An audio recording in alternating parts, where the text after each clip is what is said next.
Hey, Adam. Yes. Why did the face of Bo not go to the party? Why? Because he had no body to go with.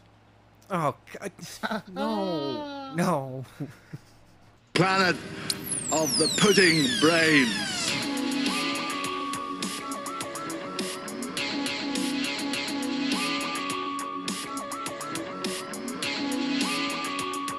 There's no point in being grown up if you can't be childish sometimes. Do you like a jelly baby? Shut up! Hello and welcome, Whovians, to a brand new episode of Musings of a Pudding Brain. I'm Adam. And I'm Matt. And this week we are finally moving on to Series 10. Yeah, Yeah, episodes technically 0 and 1, Return of Dr. Mysterio, and the pilot.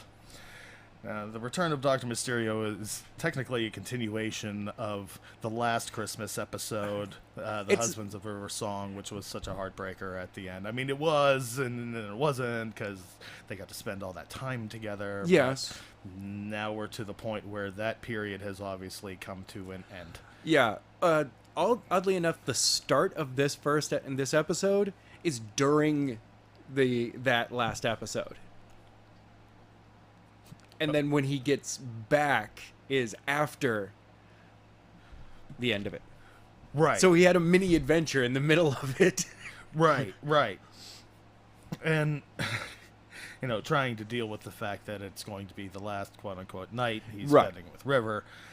He's like, I'm gonna sidestep it just a little bit. I'm having a little bit of a freak out, man. Yeah, I've got to step out. She'll never know. I know. And which, of course, what we learned before, that River has a habit of stealing the TARDIS and he would returning never know. it, and he never knew about it. Do you kind of wonder if she had her own little side adventures? I would love while to see this what was some of those going were. on?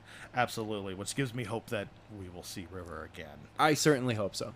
Right, but this episode, The Return of Dr. Mysterio, starts very comic book opening. In fact, it is a comic book that opens it, and then very panoramic kind of sweep into a window. There's a guy asleep fitfully, obviously having a dream, and then we go into what is obviously his dream, where he wakes as a child to the Doctor hanging by his feet outside his window, kind of dangling there 60 stories up, because, of course, it's the Doctor. Well, What were you doing up there? I was setting a trap. Of course you were. It's Christmas Eve, and I think you're Santa Claus. Yeah, right. Let me. You can't come in. Let me go ask my mom if you can come in. And the kid buggers off. So, wait, Like, he's what? like, wait. And, like, rope fraying situation. The Doctor's fumbling around trying to use a sonic on a friggin' windowsill, which he knows won't work. I know. And the kid finally comes back and says, "Oh yeah, Mom says you can come in. You're expected." What? What? I'm like, okay, who's Mom? Where have we run into her before? And then he drops in, and the kid's like, "Oh yeah, it's Christmas Eve," and he's like, "Oh yes, ho ho ho!" Like, you are so not Santa Claus. No, not I even have seen close. you with Santa Claus. I know you're not the same person. And then it flash forwards there up on the roof, and he's explaining this contraption that he's created that looks vaguely like a Christmas tree, and it's supposed to prevent some imminent alien invasion that nobody else is supposed to know about. So, of course, he's going to hide it on a roof in Manhattan. Right. That makes, total Doctor sense. Hey, maybe that was the best spot for it. Yeah, the best place to hide something is right out in the open where nobody's paying attention to it. Exactly. But he tells the kid that, yes, he's the Doctor. And the kid has a little bit of a cold. His name is Grant. And the Doctor... It's kind of a sickly child. hands him a glass of water out of his pocket. To how it got there, his response was skills. I was like, all right, I can't even argue that, because, again, it's like pocket of holding. I don't know. And then... It's the Doctor. Just accept it. It's the Doctor. Just go with it. He has skills. Then he hands the small child a small, round, reddish object. Yeah. And just says, "Here, take that." And starts explaining what the contraption is, and how, it's a gemstone that is semi-conscious, and it pulls the power from the nearest star to give you what you want to make it happen. And the kid blinks at him and says, "That was a gemstone." I'm like, oh, he totally swallowed it like an aspirin. right away. Like, yeah, I thought it was medicine I- for do my you- cold. do you said blame you him? were the doctor. No, you totally can't blame him. But now he has this alien gemstone in him that is now trying to grant his wishes. Yeah. Which is funny because his name is Grant. Haha. Ha-ha. But it gives him superpowers. Oh, of 'cause course. he was a comic book fan and wanted to, be a superhero. And the doctor, especially after meeting the boy and being trapped in his room and reading his comic books, is amazed that nobody realized that, oh, well, look, it's Superman and Clark Kent. They're the same person. Yeah. Everybody knows that. Well, Lois Lane doesn't. She's a reporter. What's wrong with her? Love the fact the kid's name is Grant Gordon. Yeah. Yeah. This is a comic book episode. Just love the light tone of it too. Right. And he also berates Spider-Man. Yes. It's like, well, he got bit by a radioactive spider. He got superpowers. What were his superpowers? Hair loss, weeping wounds, radiation sickness in general. It's like, just ripping apart comic books. Yeah, I know. And then after the boy basically levitates away and flies away with the doctor, Grant wakes up. And it's back to him as an adult. This was obviously a flashback. Yep. And Grant's a nanny now, apparently, because he's taking care of a small child and talking to the mother, who calls, Ms., and is very obviously not the father of the child. It's like, Obviously. okay, so what happened? I thought, oh, please tell me this isn't his alter ego. Oh, God. It He's is. a nanny. Oh. Somewhere Cape Crusaders are just bowing their heads in shame, going, what's wrong with you, boy?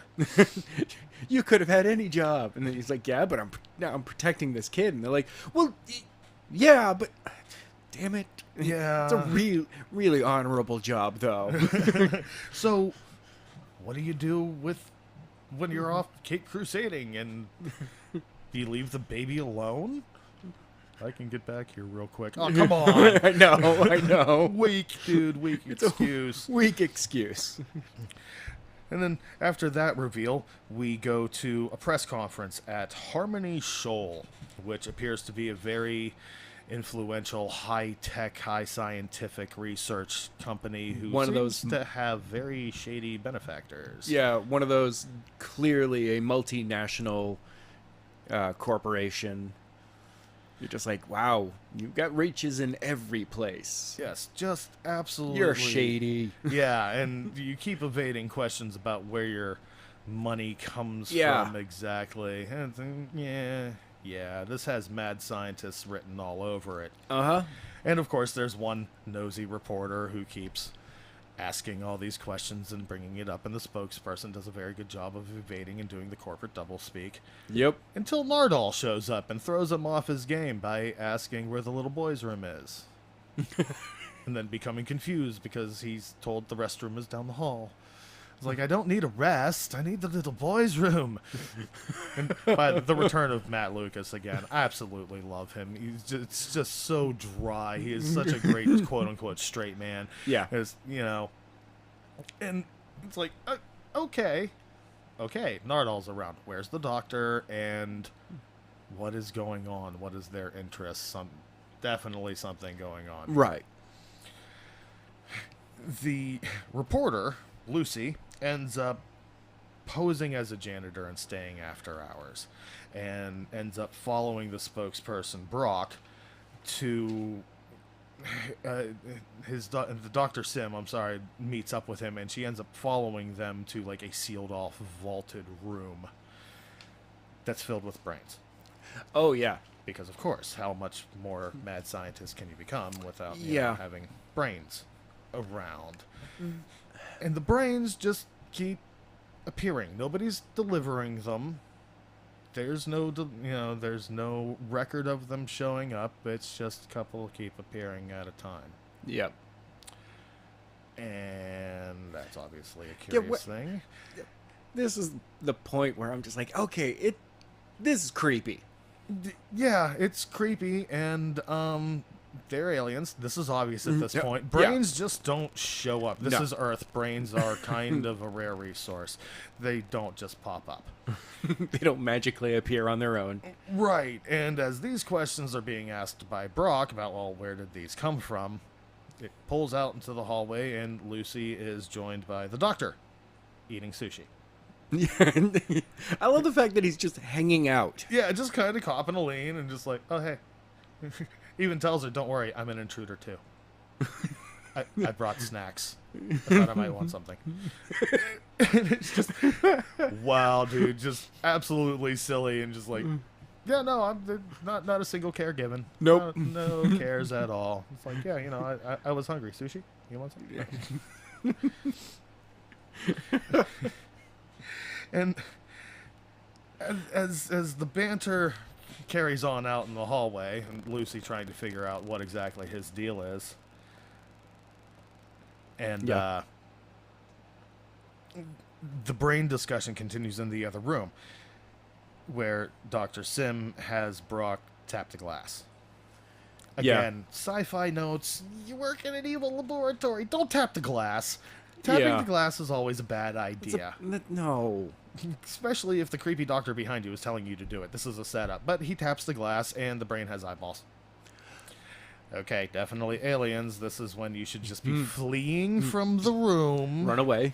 Instead of standing and asking the stupid questions of who, what, where, why, and how. Just exit. He does not. Sim locks him in the door, or locks him in the vault, where a surgical team comes out and starts to remove his brain so that they can put a new brain in. Because obviously Sim is one of these creatures as well. Yeah. So it all points to a invasion type of thing going on. Secret invasion. Yeah. At this point, once the vault is sealed up, Lucy and the doctor make their departure. Lucy asks him who he is. He says he's Special Agent Dan Dangerous from Scotland Yard. They call him the Doctor for short. Again, it's just the ability to create your own nicknames is even a power that the Doctor should not have. No, but They are but it's hilarious. hysterical, but it's like, oh, stop that. No one calls you that. Nobody calls you that. Well, they do call me the Doctor. And, of course, Nardal shows up again. He's been in the bathroom this entire time, apparently.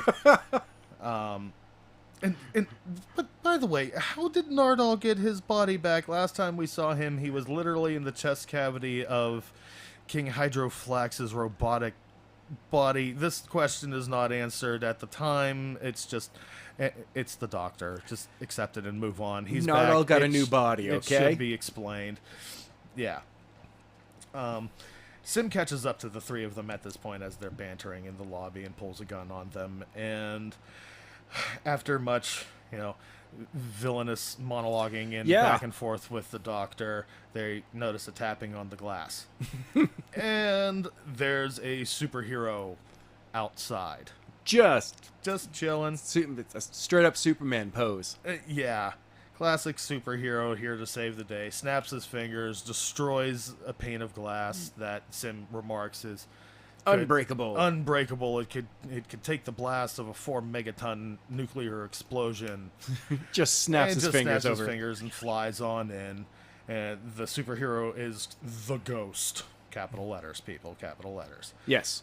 Which is coincidentally also the same name of the gemstone in young Grant's body. We now know immediately what young Grant has been up to lately, and that, yes, the nanny is his cover ID. Yes, it is. And seriously, dude.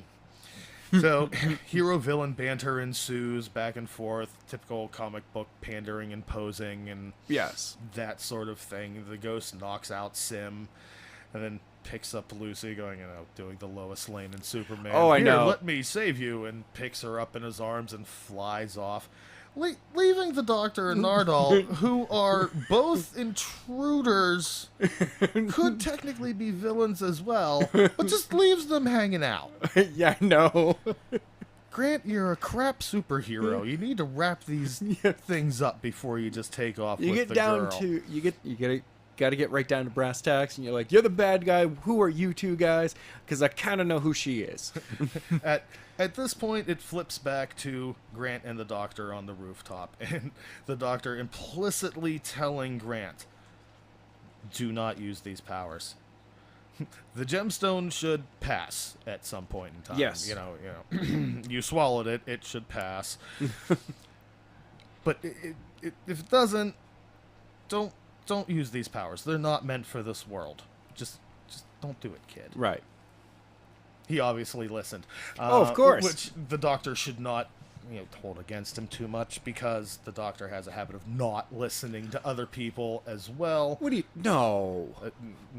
The difference is the Doctor is usually right not to listen to them. Grant's abusing his powers a little bit here, trying to use them for good. It's a very altruistic, right, selfless thing. It's like, I want to go help people. I want to make it a better place. But, dude, don't BS a BSer. You're totally doing it to try and get this girl. You're like, it's dude, pretty obvious right off the bat.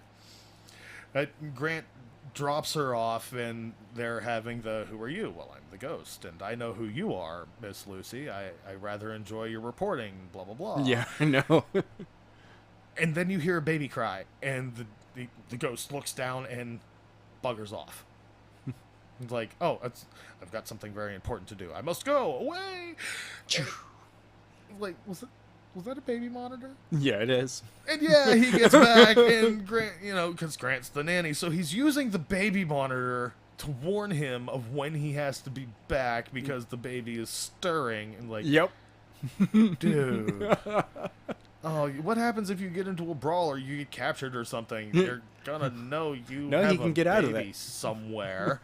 He can get out of it. Yeah, but it's okay. Infallibility is never really infallibility. I know. But he rushes back, and the Doctor is already there, holding the baby, tracked Grant using the gemstone, and wants to have a few words with young Grant.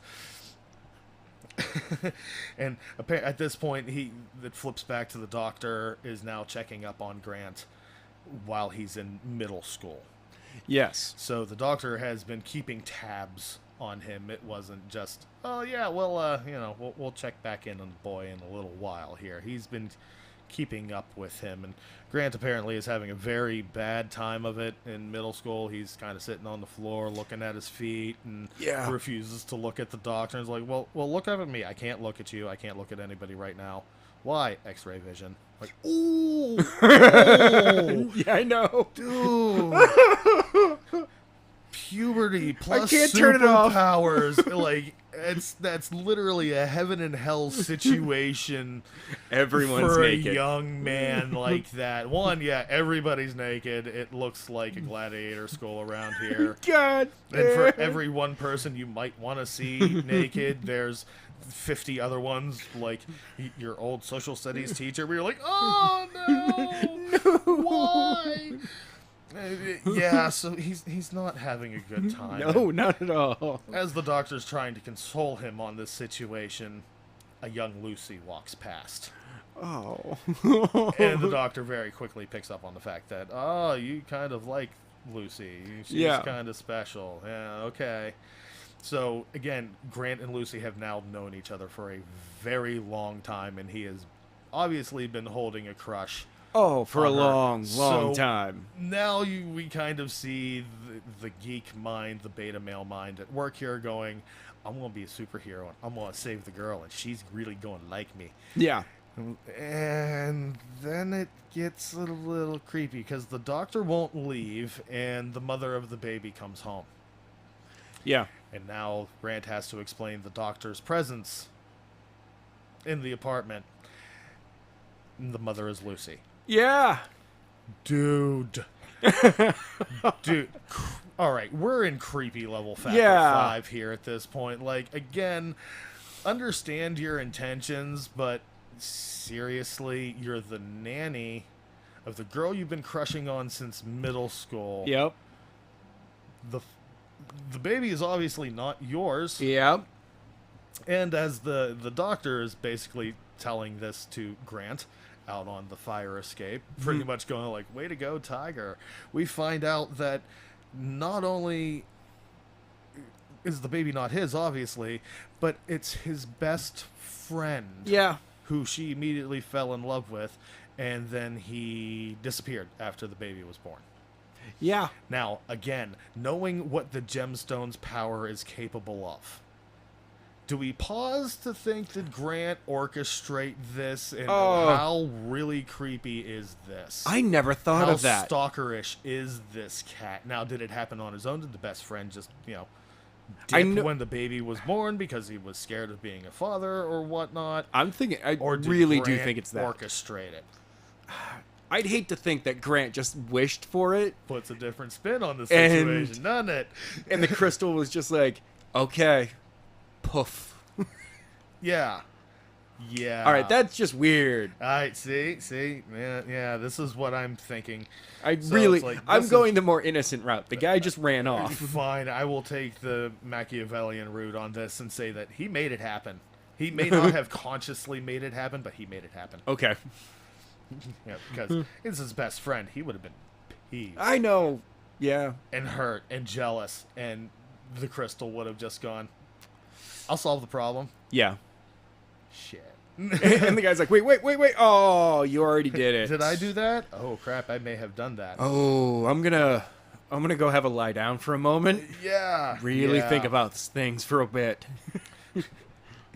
Now, as they're lamenting on how messed up Grant's situation is and crush on Lucy and the lengths to which he will go, the doctor pretty much raises his beer and says thank you. Grant asks him, oh, who are you thanking? The doctor says the universe, that there is somebody worse at dealing with women than me. Yes. And again, it's like, wow, that's messed up, dude. Yeah. True, but that's messed up. Now, at that point, they see a bunch of fire trucks go by.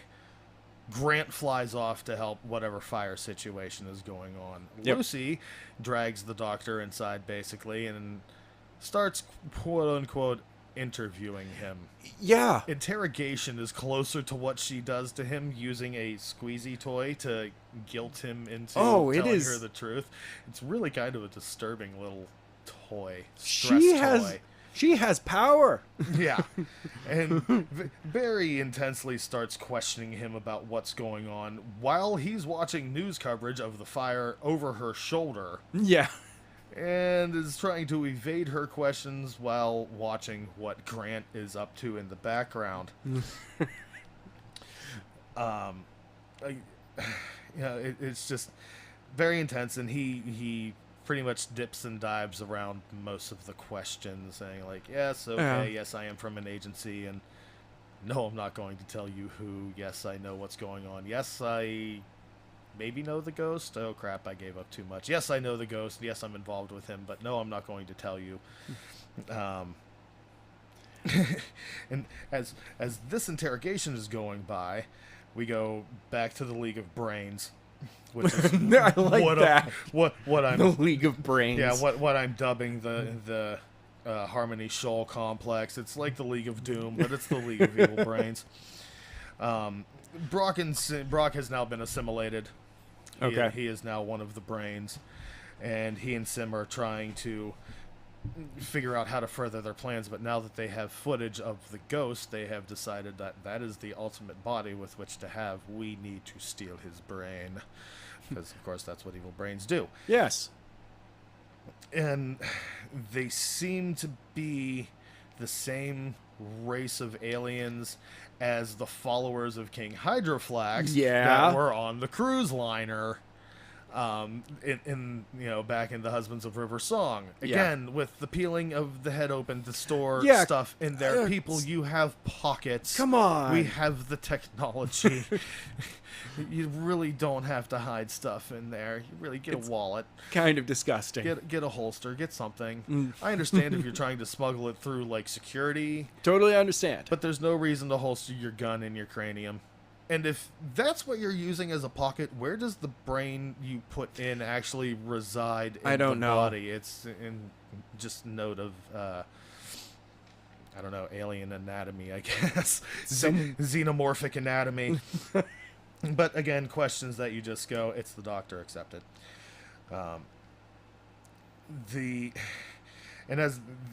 they're obviously trying to concoct some sort of way to capture him, but a creature with that sort of abilities, how does one go about actually catching him? Yes. At which point we flip back. The Nardole and the Doctor are having back and forth in the very dry and sarcastic, silly back and forth that they have, and the Doctor makes a crack about having put Nardole back together, and it's like, okay, he built him a body, Right. obviously. And Nardole makes a crack back. The only reason you dug me out of Hydroflax's body was because you thought you might be lonely. I was like, ooh, Nardole kind of cutting in there a little bit. I mean, this is good. This is what a companion should do. Kind of keep the Doctor balanced and kind of give him a little shot to the jaw every once in a while when he's getting particularly cocky or snarky. But still, ow. Yeah.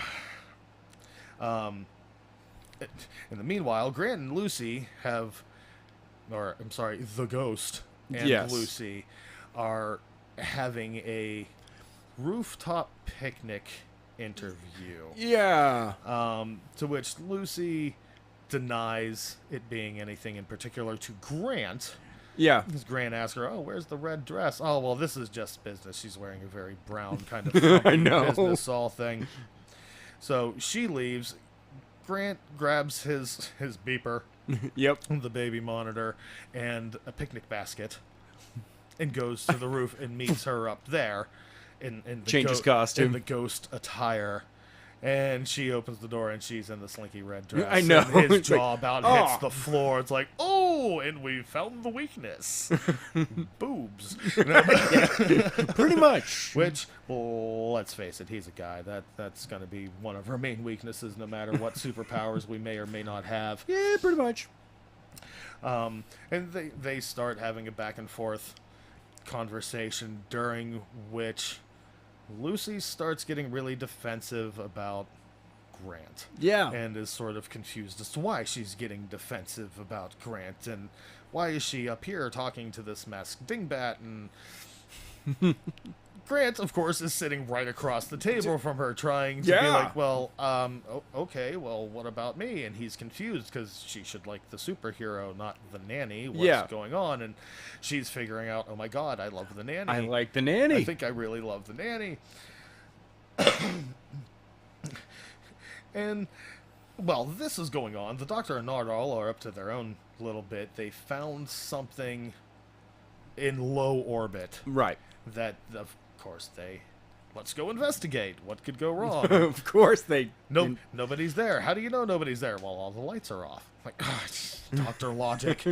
All right. It's the most simple reason. Yeah, it's just like, okay. Nobody's there. Why would the lights be on? He's not wrong. Okay, so, of course, they go off to the spaceship, which ends up being the Brains control spaceship, but seems to be vacated, which of course it's not. They set off all kinds of alarms while they're mucking about. They pressed buttons. Yeah, the Brains on Earth are immediately alerted to their presence and send security drones off after them.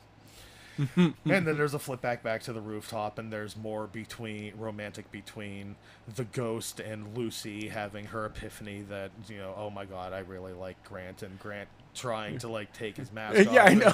Because she does this whole thing about Grant has never lied to me about anything. Turns away from him. Be totally honest, and she turns away and he takes the mask He's off. like, I'm right here. I'm right here. I'm right here. And okay, yeah, I didn't lie to you, except for like maybe this one really big kind of huge sort of thing. Okay, can you just forgive that one thing? And the fact that I've sort of been stalking you since middle school. But, other than that. Other than all that, and just as she turns back around, he's got the mask back on and decides, okay, no, it's better not to tell her right here and now, and maybe I'll just, like, stop doing this if she likes Grant. I can just be the nanny. Which, again, you're not being a superhero to save people. You're not being a superhero for this altruistic, let's save humanity reason. You are being a superhero to get the girl. That's it. That's all he's there for. Friggin' nerd. Again, I'm not casting shade because I would probably be doing the same thing. No, I'm lying. I'd totally go supervillain, but that's neither here nor there. I'd be as middle of the road as possible. I'd just be like, seriously, I just just want to chill out, guys. That's all I really want. And they're like, yeah, but these bad guys are doing this thing. And I'm like, it's New York. Yeah, that's cool.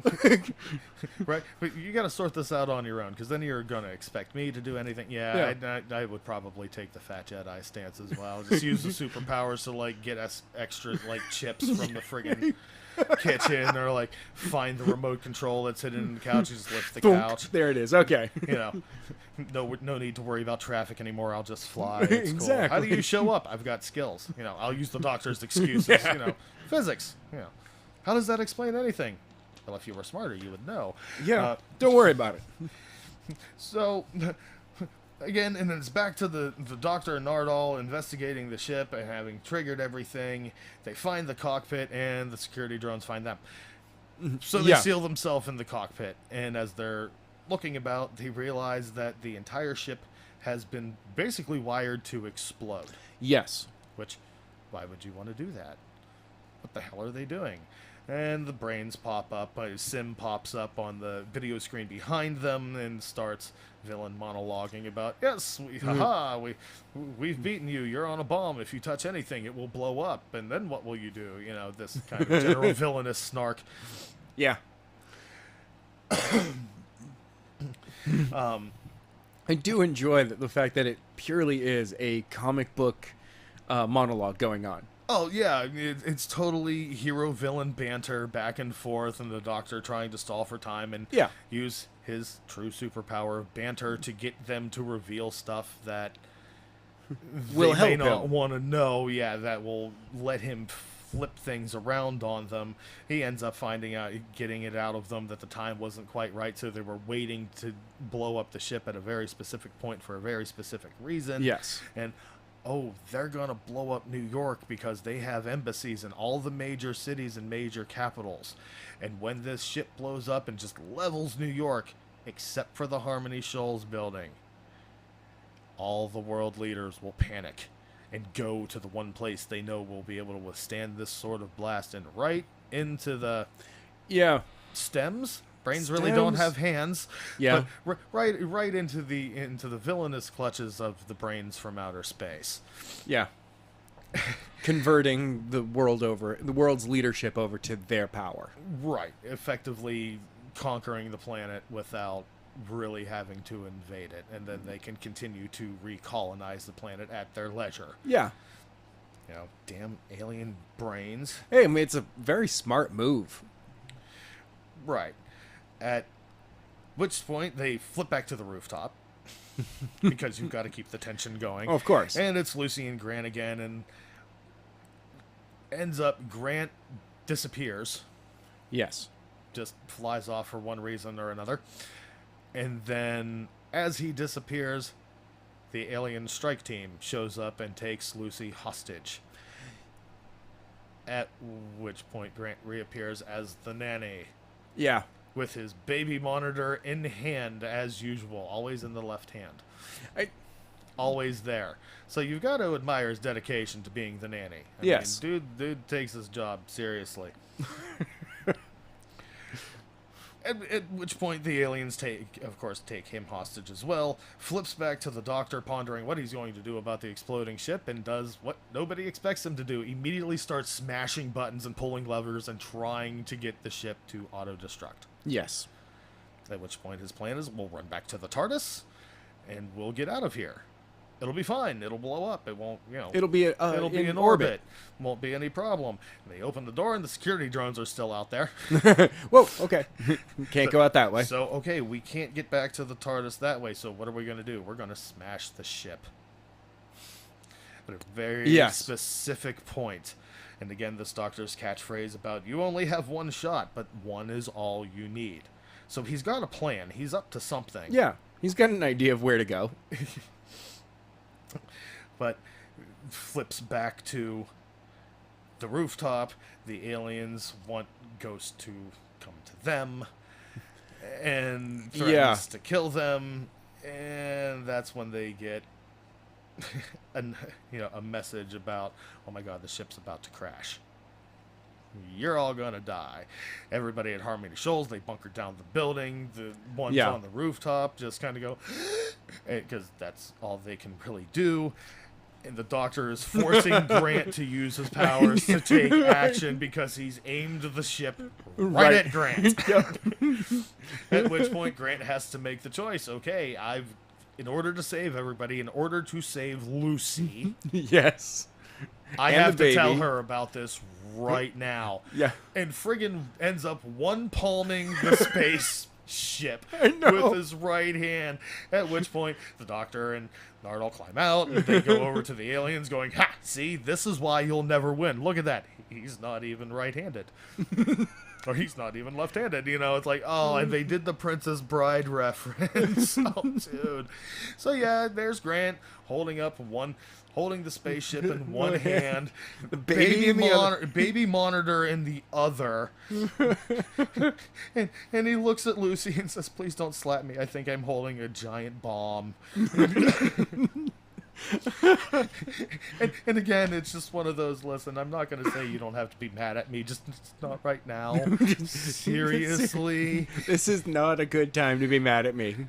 Lucy, at which point, offers to help him back into his superhero costume because she likes that much better. And he's like, oh, okay. Grant has visions of getting naked on the rooftop immediately because you can see that in the data mind brain. Like, oh.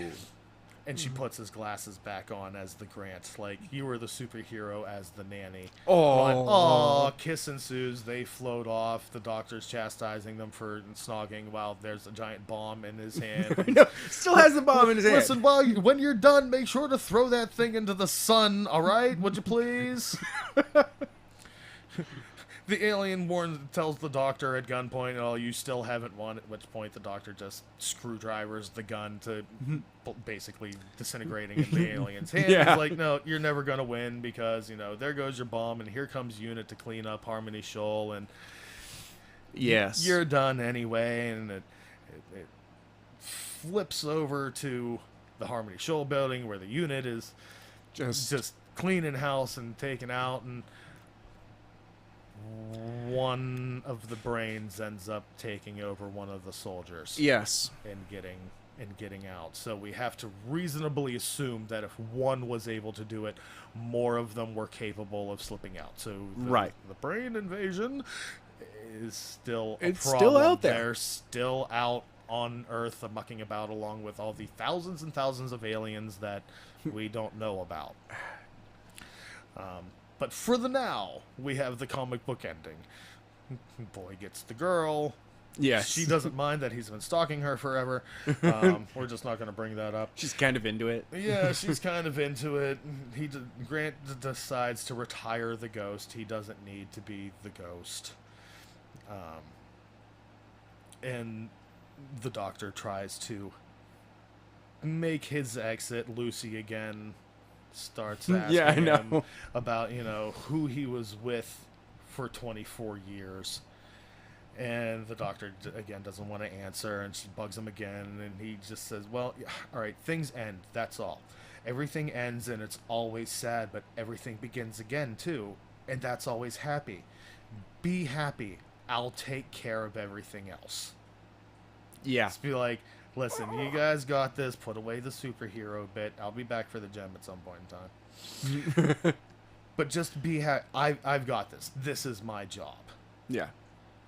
And he departs, and Nardole kind of stops, and he tells Lucy and Grant that her name was River, and that she had died. And is he gonna be all right? And he's the Doctor. He's very brave and very silly, and I think for a time he's going to be very sad. But I promise in the end he'll be all right. I'll make sure of it. I was like, okay, so Nardole's got his back. If for anything else, the Doctor still does have friends, and he's got one person with him who realizes that, it's going to be rough on him for a while. But he'll be all right. He's still there. He'll be good. He's got it.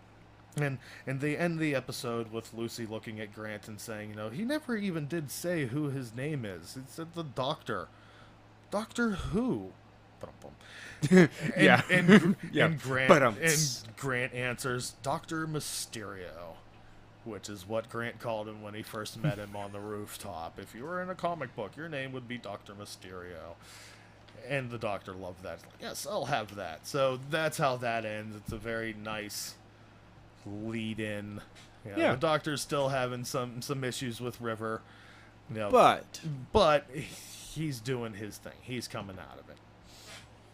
And that leads us into the pilot, Yeah. where I like to think of it as the Doctor interviewing his new companion.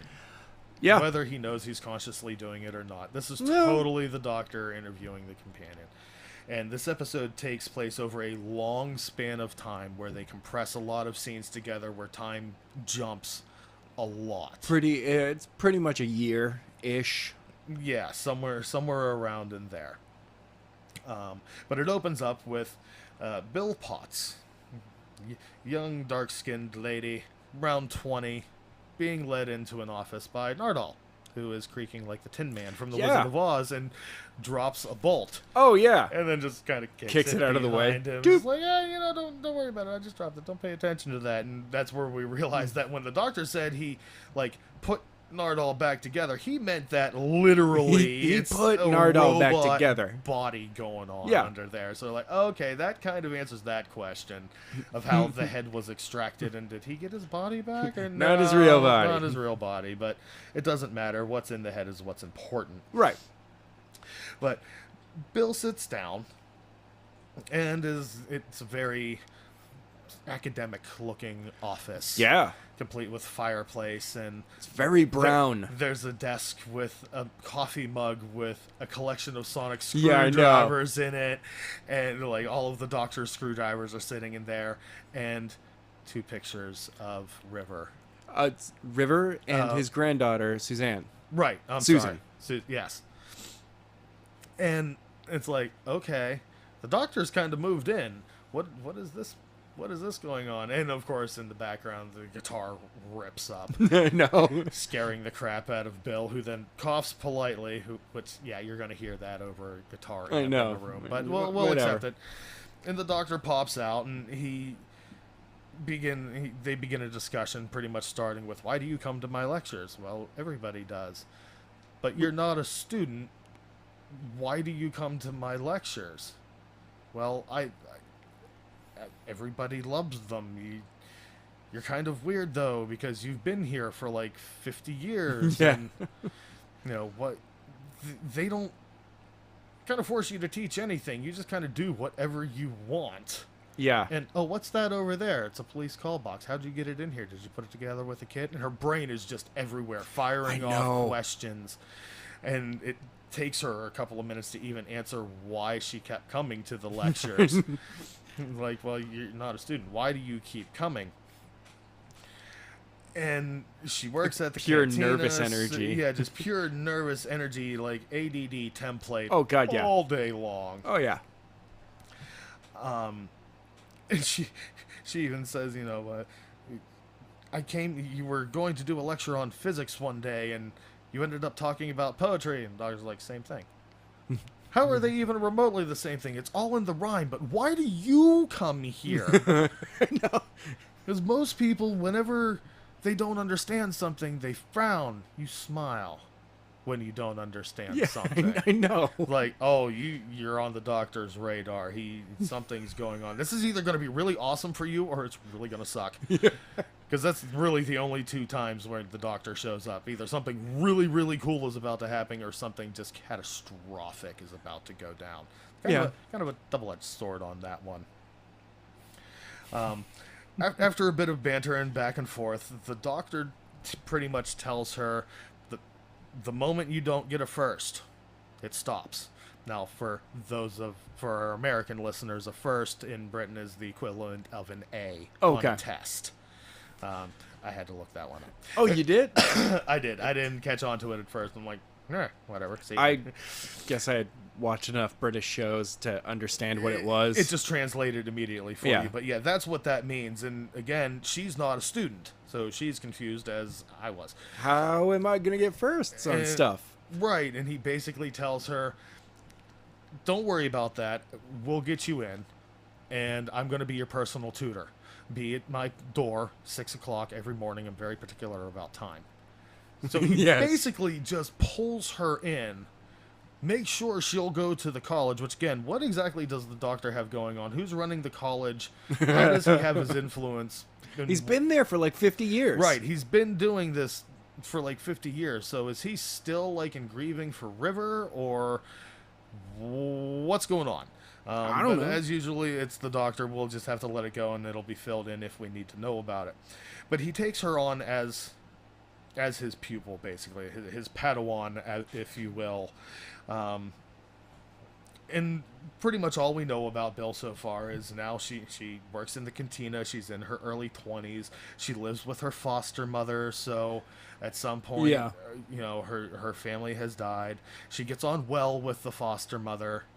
And she definitely likes girls, because the foster mother, after seeing all of these tests and quizzes that she has now taken, where she's gotten A's on everything, 97, 96, 97, 97, that sort of thing, asks if she's going to have to break every bone in the tutor's body, and says, you have to keep an eye on men, and Bill replies with, men really aren't where I keep my eye on. I was like, oh, okay, so you definitely like the girls, right on, cool, all right.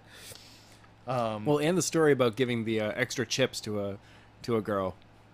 Right, but I've made her fat. I know. When I like, first "Aw." met her, she was just gorgeous, but she didn't pay attention to me, so I kept giving her extra chips, and when she finally looked up and made eye contact, I realized that she was really fat.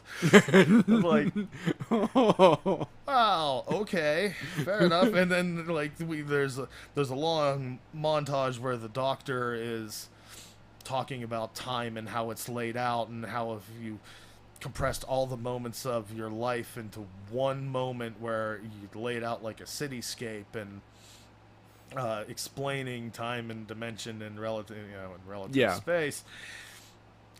And we get to know a little bit about Belle. One, yes, she is a student. She still works at the cantina. She's still giving that girl way too many chips. Yep.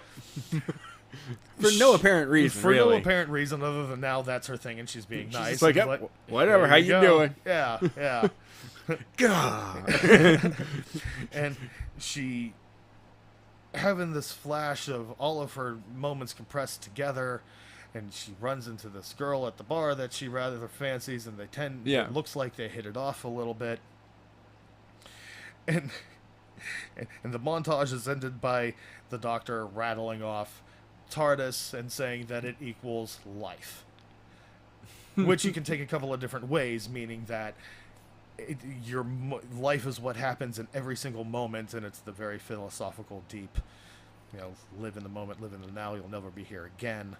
Yes. Don't worry about that sort of thing. Or it could just be the doctor saying, like, yeah, my ride, that's my life. Just how to live, man. You just gotta go everywhere. Catch the wave, man. Yeah, so you could take it either way. Either way is acceptable.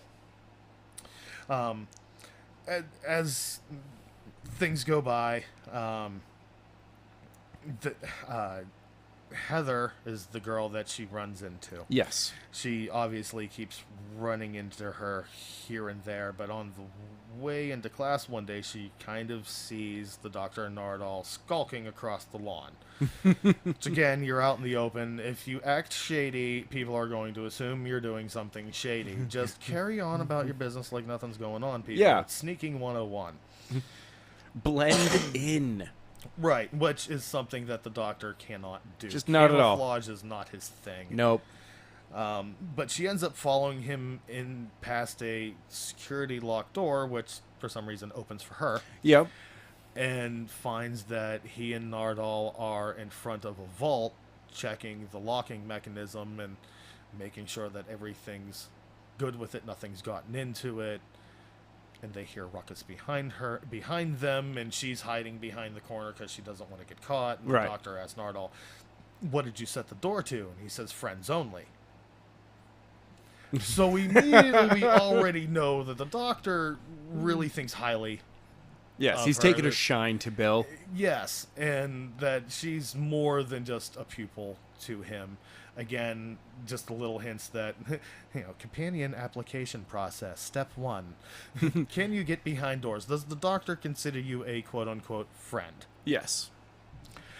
But she ends up skulking off and leaving them to ponder this vault. And as she leaves, she runs into Heather, the star-eyed girl. One of her eyes has a defect in the pupil that makes it look like a yellow star. At which point she tries to chat Heather up about it, saying, oh, what's that? Oh, it's a defect. Oh, well, at least it's a defect that looks like a star. I'm having it changed. Heather is obviously very touchy about this. She doesn't like it. But nonplussed about it, Bill continues to try and just, talk to her and, is about to walk away and then turns back and is like, are you freaking out about something? Are you all right? And Heather's like, can I show you something? You don't have to come with me, but can I show you something? Which again, okay. All right, so we've got the setup of and it's you find somebody who you're attracted to. You have kind of a sci-fi mind going on. They have an obvious marking on them that they're uncomfortable about, and now they're being very closed-mouthed, but now they want to show you something. Yes. If you don't have red flags going off in the back of your head at this point going... She's gonna steal your body! This might be a bad thing. Tread carefully. Yeah. You obviously haven't watched enough of this or any other sci-fi at all to know that this is it's a trap. It's a trap. This is an obvious setup of some way, shape, or form. Something bad is going to happen because this person is obviously marked. Yeah, I know. But, Bill has quite a fancy for Heather, so she, all right, I'm going to come along with you. And right. Heather makes a comment about, everywhere I go, I just want to leave. And Bill, again, trying to flirt with the pretty girl.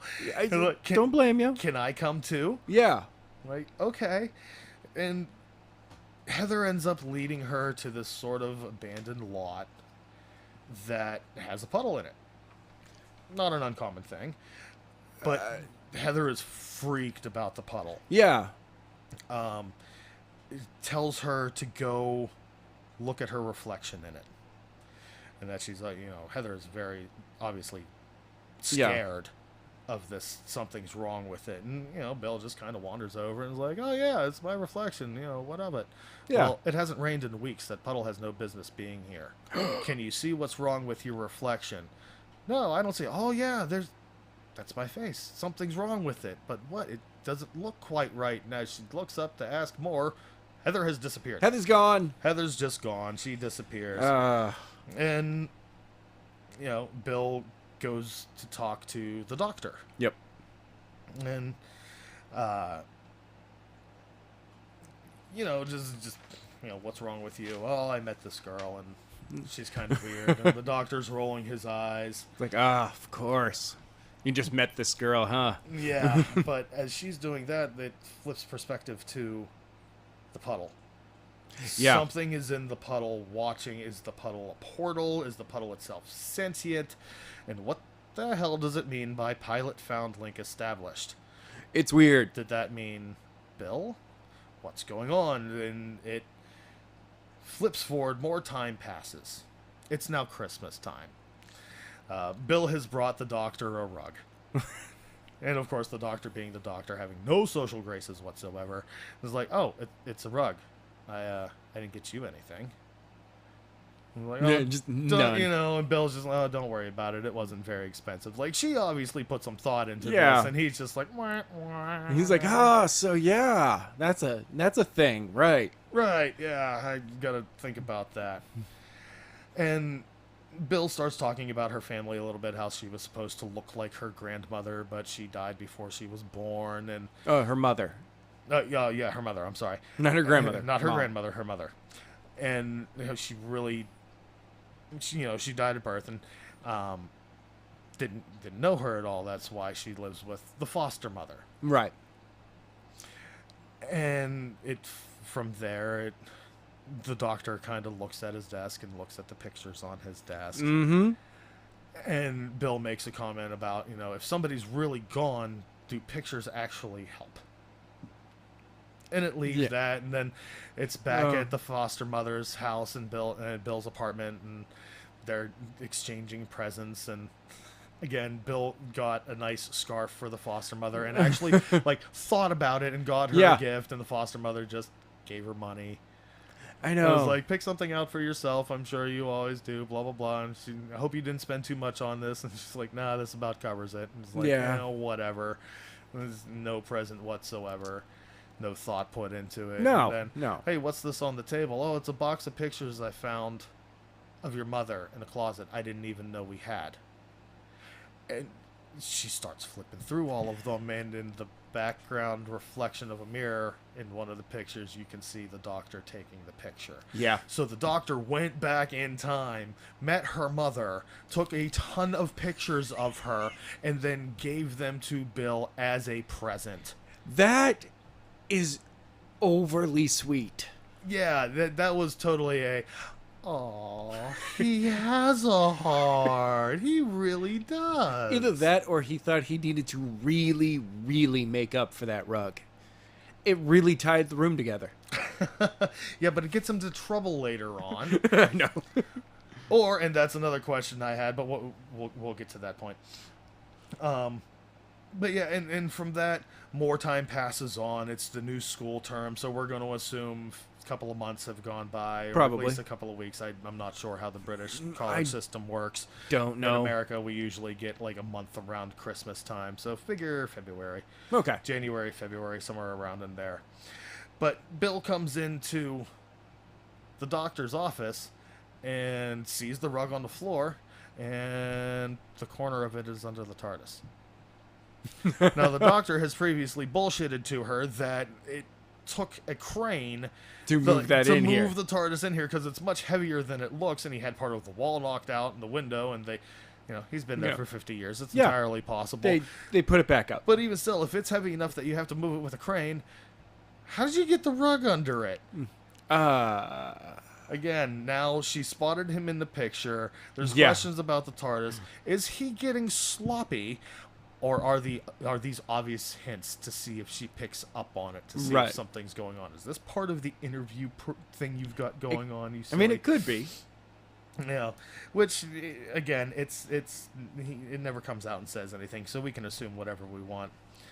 And then flip forward a little while longer. It's obviously spring. There's no snow on the ground. No, it's beautiful. Back in the abandoned lot where Heather is staring intently into the same puddle. The puddle's still there. That hasn't moved.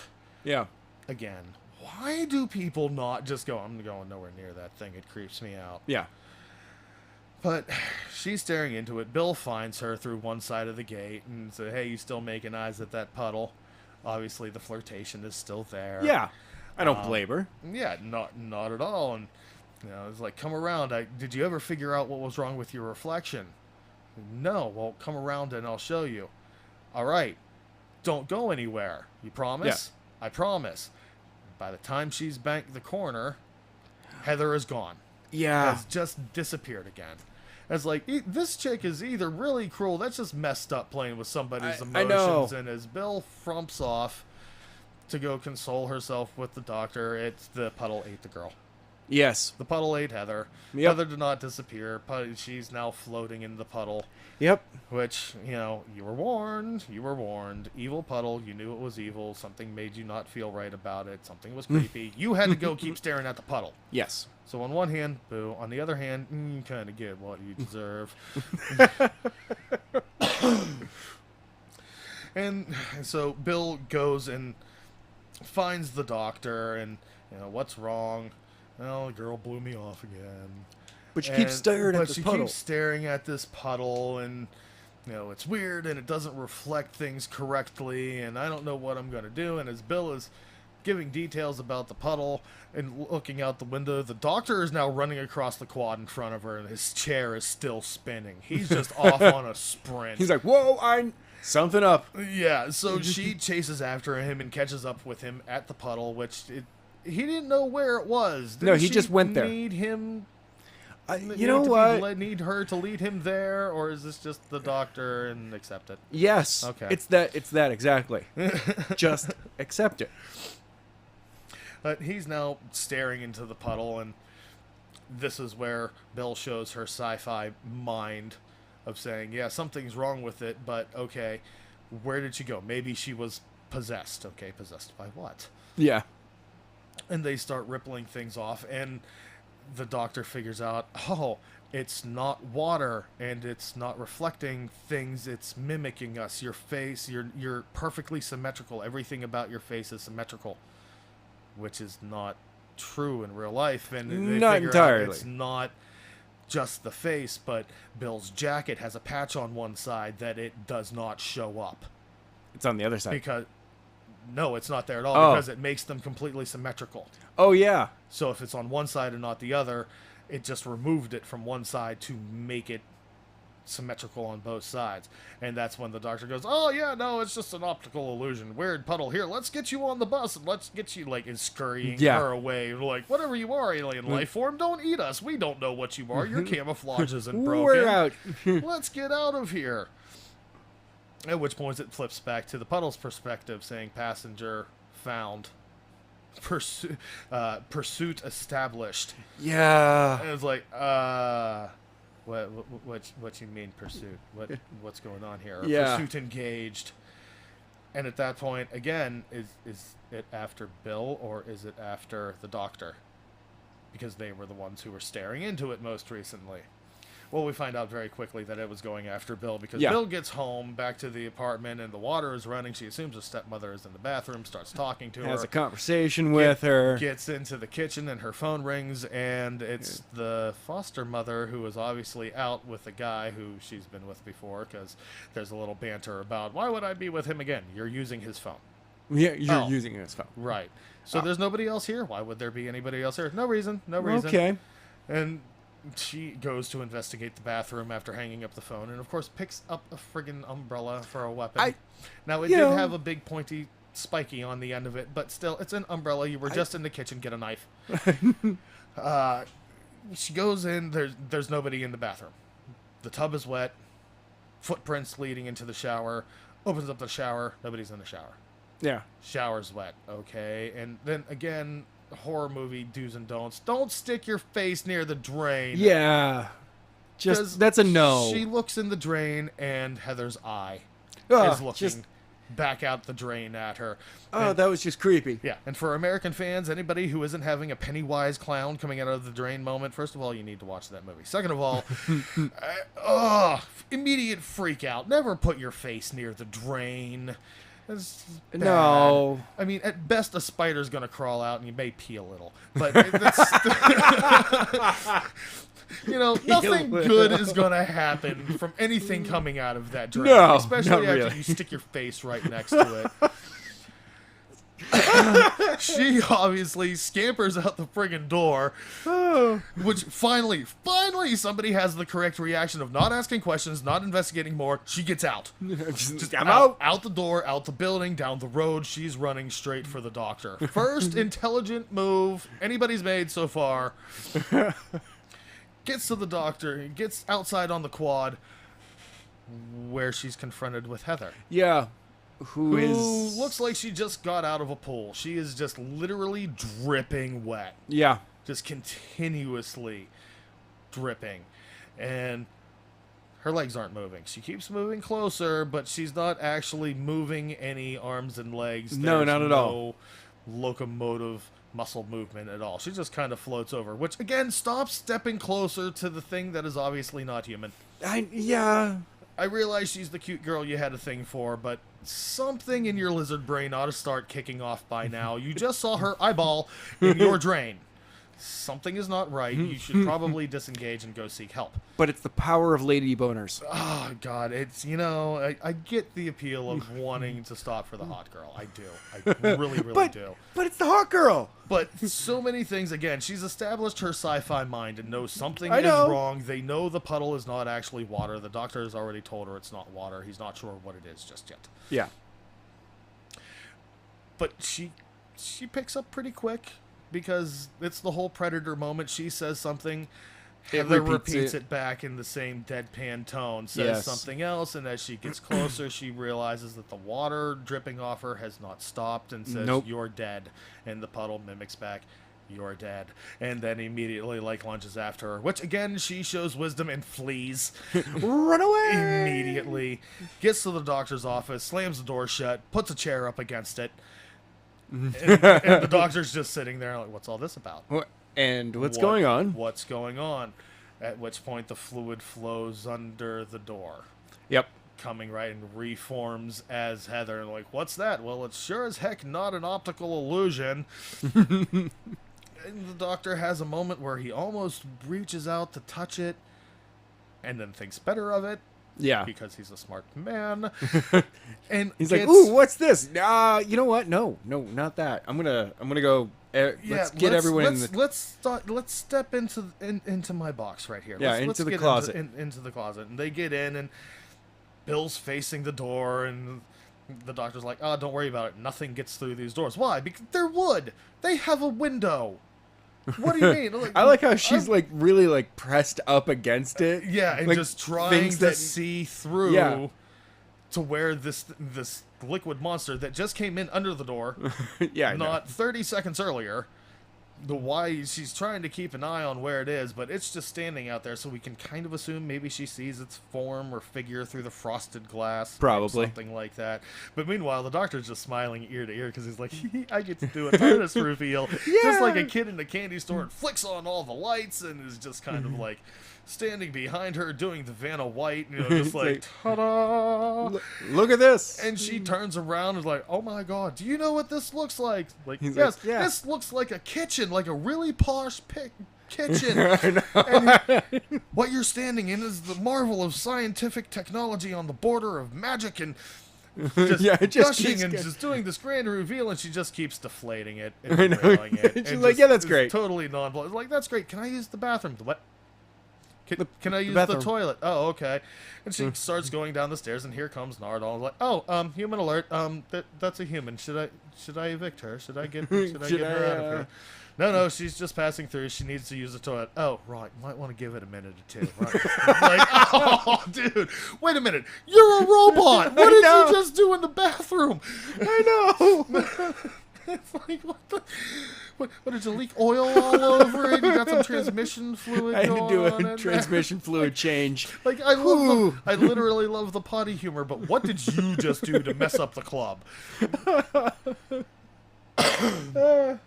and this entire time, she never actually goes to the bathroom because the doctor just moves location. Yes. Because the thing is starting to try and get into the TARDIS. Yeah. At which point they just move. And Bill is like, this isn't a box, this is a lift, thinking it's an elevator. Because now they're in the sub-basement. Yeah. Right next to the vault, which the doctor, now it's very clear that the doctor is guarding and making sure that nothing is getting into it. And he even tells her one of two things is happening here. Either the creature is here for whatever is in the vault, or it's a pure coincidence. They're like, well, I don't really believe in coincidences. Yeah. And of course they hear dripping. And here it comes, okay, we all need to move slowly back to the TARDIS.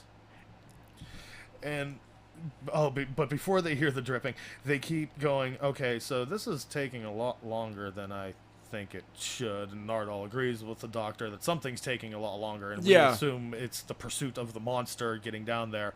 At which point, Bill is now outside and looks back into the TARDIS and looks out and looks back in. He's like, did you know...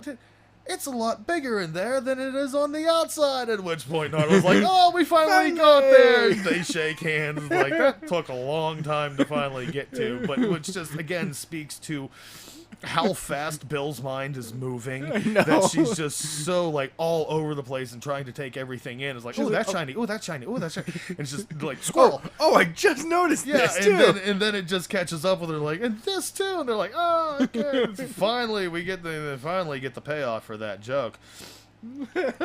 But they hear the dripping. The monster has come for them now, and they realize, okay, it doesn't want what's in the vault. Great, it just wants to kill us. Wonderful. And back into the TARDIS they go. And they take off. And they take off. Now they're going to see exactly how fast it can move. So they come out of the TARDIS, and it's a bright, sunshiny day. And the doctor's standing against a pier, and is like, did we travel in time? No, of course not. We traveled to Australia, and the Sydney Symphony Orchestra house is behind him, and Bill is flipping out and goes, "Oh my God, it can go anywhere at once, really?" Well, yeah, pretty much. Pretty much, yeah. And within moments, after running back into the bathroom to have the obvious, like, oh my God, stomach's about to purge itself because this is a momentous thing. I just realized I just moved from England to Australia. I literally just moved across the planet. Yeah. In a heartbeat. And she has a moment in the sink, and the creature shows up, coming out of the mirror. Yeah. Just flowing right out of the mirror like it was Quicksilver. A little bit of a Terminator 2 kind of thing going on there. It was a little creepy. Back into the TARDIS. Creature chasing them, causing a stir in the middle of Australia. Which, of course, most native Australians are probably like, tourists. Oh, look, a wild puddle chasing after a couple of tourists. Of course, because everything in Australia is trying to kill you. Even the puddles. Even the puddles. Back into the TARDIS. Now he's really going to go for distance and see how far and how fast this thing can really travel. And it takes Bill to the end of the universe. Yes. Again, when dealing with the Doctor, that doesn't mean the far distant point at the end of the universe. That literally means the end, time and geographically, of the universe. Just takes her to an alien planet. Just a very far distant time away. Yeah, like 32 million years in the future. Like that. So... yeah, we should be safe. And Bill is having the, oh my God, this is an alien planet. And yes, we really did just travel through time. Yeah. And having that typical thing. We just did time and space. Right. And they're trying to figure out, okay, what does this thing want? And it's like, oh, well, it's obviously dangerous. Why? Because most things are. Why? Because everything out there is evil. And the Doctor says, no, hardly anything is evil, but most things are hungry. Hunger looks very much like evil from the other end of the cutlery, or do you think your bacon sandwich loves you back? At which point I put my bacon sandwich down. And you're like, fair enough. Fair enough. I'm the opposite. I immediately go, I don't care. But bacon is tasty. It loves me by being tasty. But you can kind of understand its point of view of, okay, it's just really needs a meal. But so far, this alien shows up at the friggin' far distant end of the universe. Yeah. So now only within a couple of minutes. So it can travel through time and space itself. Right. At which point they figure, okay, this is part of a starship because they found scorch marks around the puddle. It was part of some sort of alien shuttlecraft, and it is literally like spaceship antifreeze. It's leaked antifreeze. Yeah, it is an intelligent liquid that will become anything it needs to be. Right. So what it really needed was a pilot to get it out of there. So because Heather wanted to leave. That was her her deepest wish. She just wanted to go. It took her as a pilot. Which, okay. Yeah. Why does it want Bill then? What's going on there? And they escape in the TARDIS because, of course, the puddle attacks again, and they go one more trip. Okay, so now let's test how indestructible this thing is. We're going to take it through the hottest fire in the universe. And where's that? How do we do that? Well, we do that by running through it first. Of course, yeah. This sounds like a great plan. Freaking Doctor logic. Yeah. So it's only going to chase them. He drops them into the middle of one of the skirmishes of the Time Wars. Holy crap! Yeah, Daleks all over the place. All over the place, and I loved his explanation to her. What's that? It's a Dalek. Well, what's a Dalek? Don't worry about it. It's a Dalek. Like, I'm not explaining this to you. It's just going to kill you. That's pretty much that. Listen, by this point in the game, if you have been watching this show and you don't know what a Dalek is, shut up. Shut up and go back and do your homework. Yeah. Just watch previous episodes. You're far too along in the storyline. Back it up a little bit. Go on. At least a couple of seasons, would you please? You've missed a lot.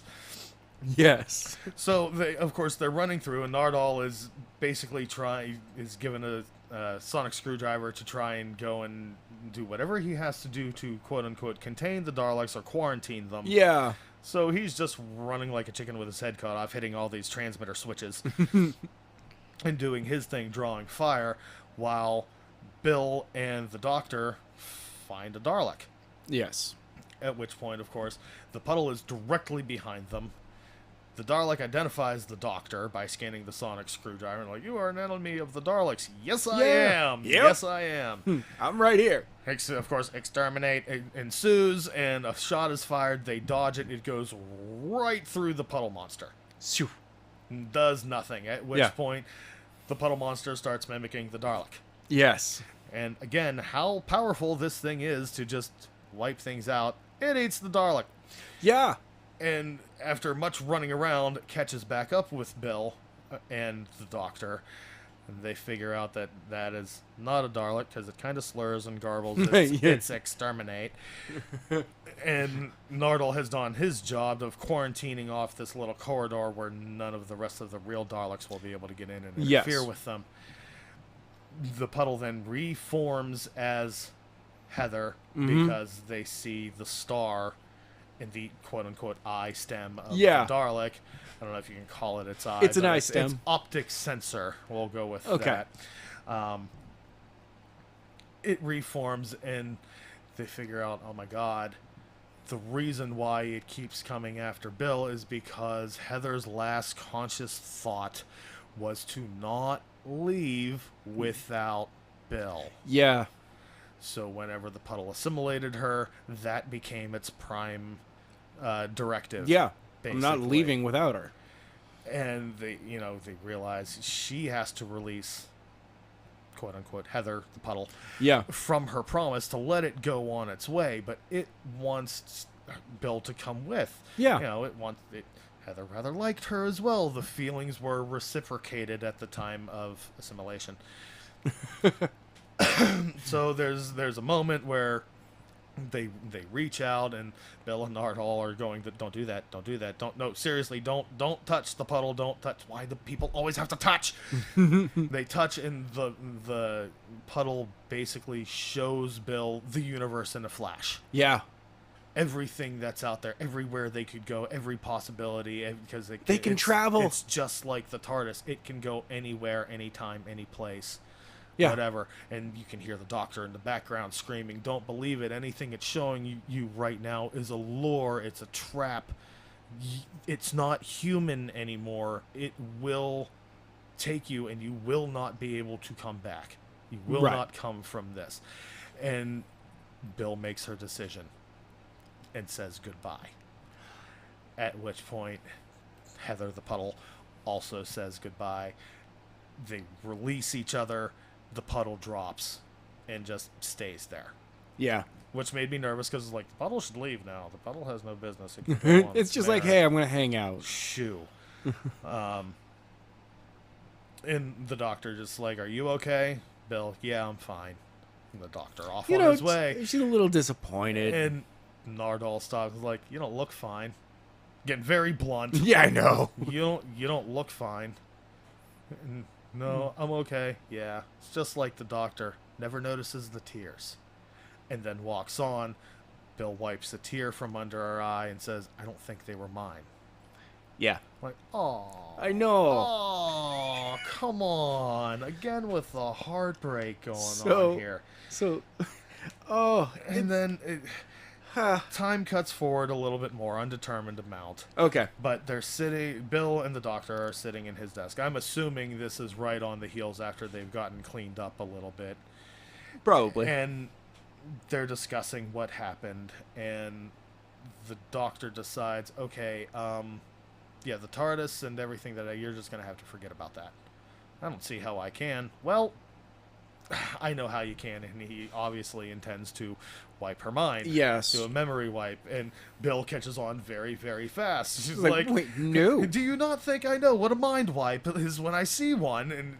And does the same thing that Clara does, just implores him and demands that she is able to keep her memories. And how would you feel if somebody did this to you? Yeah. Like, unintentional low blow right there. It's just like, oh. Because especially on the heels of him literally losing Clara. Yeah.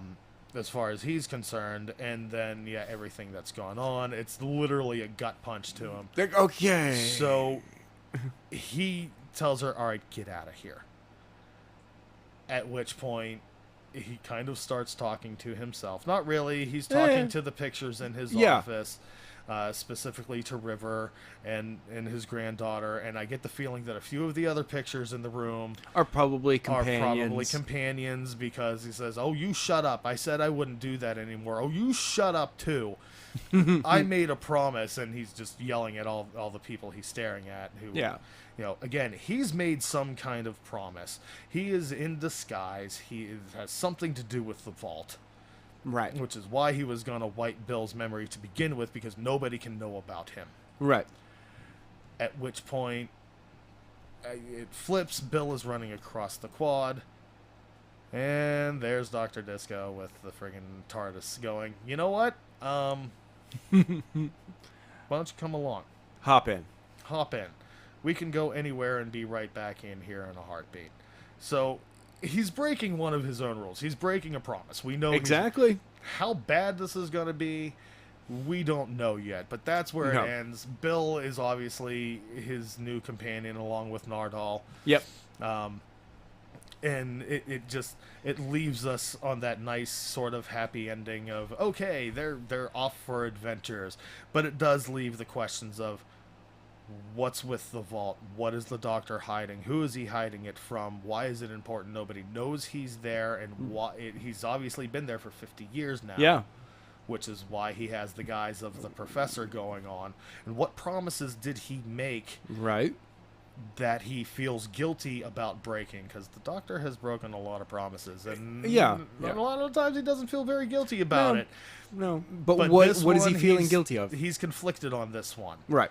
And he's doing something he knows he shouldn't be. He's being naughty, and there might be comeuppance in the past. Now, Bill did ask him at one point, you know, are we ever going to see Heather, quote unquote, again?